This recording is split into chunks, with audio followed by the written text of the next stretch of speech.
Tonight, Governor Ron DeSantis will face off against his Democratic challenger, Charlie Crist, during the only debate in the governor's race. And many are expecting it to get heated.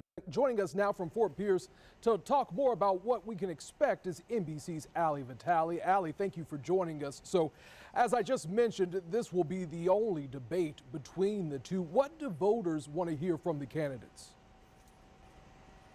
Look, this is a race that mimics the national conversation right now. Many of the topics here that we're going to hear about tonight include things like the way that Governor DeSantis has handled the coronavirus, the recovery from Hurricane Ian, but also the way that Charlie Crist has tried to frame this as a debate around abortion access and reproductive health, something that we've seen the governor put restrictions on here in Florida, a referendum on DeSantis, as many polls show him leading here.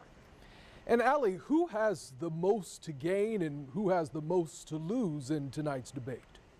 Look, the person with the most to gain here has to be Charlie Crist. This is his moment to try to get a little bit of energy back into his campaign. It has been a little bit plagued with scandal after the resignation of his campaign manager, who was arrested for alleged domestic abuse charges. And for Crist, he has seen his polls sagging in relation to DeSantis. The person with the most to lose here, of course, is the sitting governor. Again, this is a referendum on him, but it's fascinating to me. I was down here covering his 2018 election when he first got to the governor's mansion. That was all done in the shadow of former President Donald Trump, who was an early endorser of his and who many Republican strategists I talked to say DeSantis rode the coattails of. But now you look at what Floridians are seeing on the airwaves. It's a lot of DeSantis cutting his own profile, talking about the things that he's done over his last few years as governor here, and arguing that he should get another term.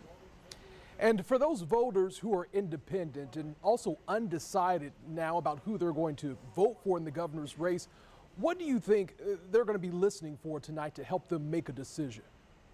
It's many of the same flashpoint issues that we've been hearing about already and that I'm sure folks have been hearing about on the radio and on television as the airwaves are absolutely blanketed in these final weeks. It hinges on economics. It hinges on crime. Those are the key Republican messaging points. Certainly that's true for DeSantis.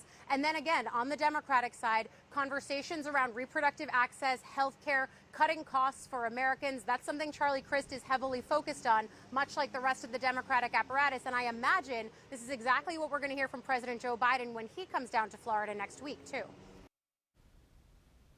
And we are on your side with everything you need to know to make an informed decision at the polls. You can find the First Coast News Voter Guide right now on our website, firstcoastnews.com, and also the First Coast News app.